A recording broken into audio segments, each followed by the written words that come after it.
da oltre 20 anni che Vladimir Putin ha il controllo della politica russa. Durante la sua lunga carriera politica, non solo ha trasformato la Russia da uno stato debole a una superpotenza mondiale, ma ha anche creato un sistema politico corrotto che gli ha permesso di rimanere al potere per anni senza rivali. La sua ricetta politica per tutti questi anni è stata falsi referendum, oppressione ed eliminazione fisica degli avversari politici e preminenza del capitalismo oligarchico. La corruzione e la manipolazione delle leggi hanno portato Putin a creare uno Stato senza spazio per l'opposizione, con continue proteste da parte dei cittadini russi, arresti e incarcerazioni sommarie.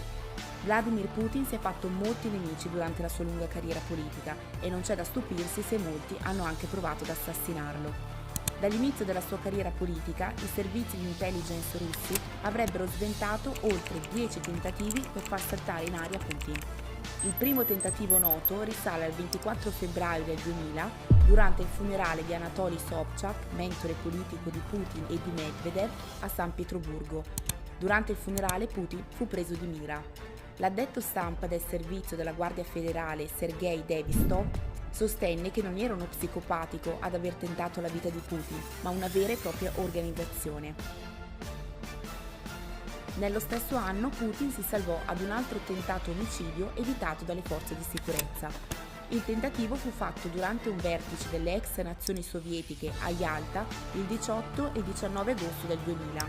La riunione si svolse qualche giorno dopo che il sottomarino nucleare russo Kursk affondò sul fondo del mare di Barents durante un'esercitazione militare.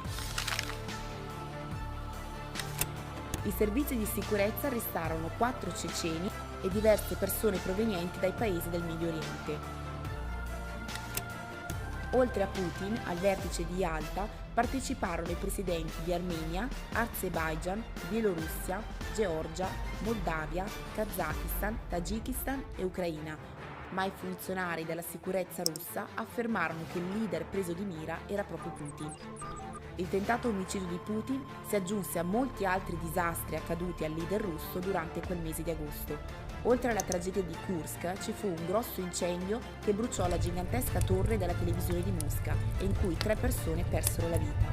Poi altre 11 persone persero la vita a seguito di una bomba esplosa in piazza Pushkin vicino al Cremlino.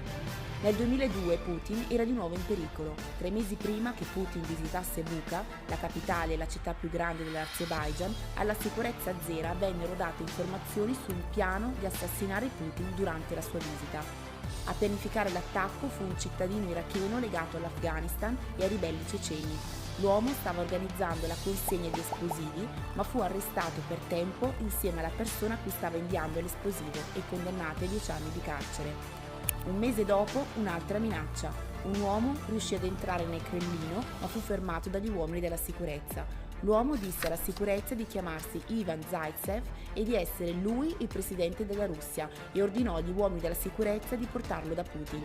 La squadra di sicurezza inviò l'uomo in un ospedale vicino per ricevere una valutazione sul suo stato mentale. I medici riferirono che Zaitsev aveva tentato di fare la stessa cosa già nel 2001 e di aver comunicato con entusiasmo di voler uccidere Putin perché aveva portato il nazismo in Russia e perché Putin era una spia sotto copertura, ma in realtà l'uomo voleva vendicarsi del fratello morto alcuni anni prima per decapitazione. Il tentativo successivo avvenne nel novembre del 2002. Il colpo doveva essere messo a segno quando Putin avrebbe dovuto percorrere l'autostrada vicino al quartier generale del Cremlino. A conferma del piano per farlo saltare in aria, alcune persone sostennero che qualcuno stava installando dei nuovi cartelli lungo l'autostrada. Poche ore dopo i media diedero la notizia che furono trovati 40 kg di esplosivo destinati a compiere una strage lungo quell'autostrada, ma degli esplosivi non si sa più che fine abbiano fatto. Qualcosa di molto simile accadde anche l'anno successivo. Nel giugno del 2003 la polizia trovò una bomba nascosta in una borsa lasciata lungo l'autostrada che collega San Pietroburgo e Pskov, autostrada che quel giorno Putin avrebbe dovuto percorrere. Nel 2008 fu un cecchino a tentare il colpo. Il tentato omicidio fu messo in atto mentre Putin, che stava lasciando la carica di presidente, e Dmitry Medvedev, che era diventato il nuovo presidente, stavano facendo una passeggiata nell'area circostante il Cremlino, ma essendo un luogo fortemente sorvegliato, il colpo fu sventato con successo. Il penultimo tentativo noto fu fatto nel 2012 da un gruppo di ceceni che stavano progettando di far esplodere una bomba lungo una strada che Putin avrebbe dovuto percorrere, ma anche questo tentativo fallì perché vennero catturati prima della fatidica strage. Non è facile stabilire il numero esatto di tentati omicidi a cui Putin è sfuggito, ma sicuramente Putin si è salvato ad almeno 7 attentati alla sua vita, e questo è dovuto solo al lavoro incessante degli uomini che hanno il solo compito di proteggere la vita di Putin. Recentemente, a seguito della guerra che Putin e la Federazione Russa hanno deciso di intraprendere nei confronti dell'Ucraina, il capo dell'intelligence ucraino Krilo Budanov ha diffuso la notizia che Putin è sopravvissuto all'ennesimo tentativo di omicidio nei suoi confronti. Budanov non ha dato dettagli né su come è stato escogitato il complotto e né su come Putin fosse sopravvissuto, ma ha solo comunicato che il tentativo è avvenuto quando Putin ha fatto un viaggio nel Caucaso pochi giorni dopo aver ordinato alle sue truppe di invadere l'Ucraina. Uccidere Putin non è un'impresa da poco, dato che il leader russo è protetto 24 ore su 24, 7 giorni su 7, da uno dei più forti apparati di sicurezza al mondo.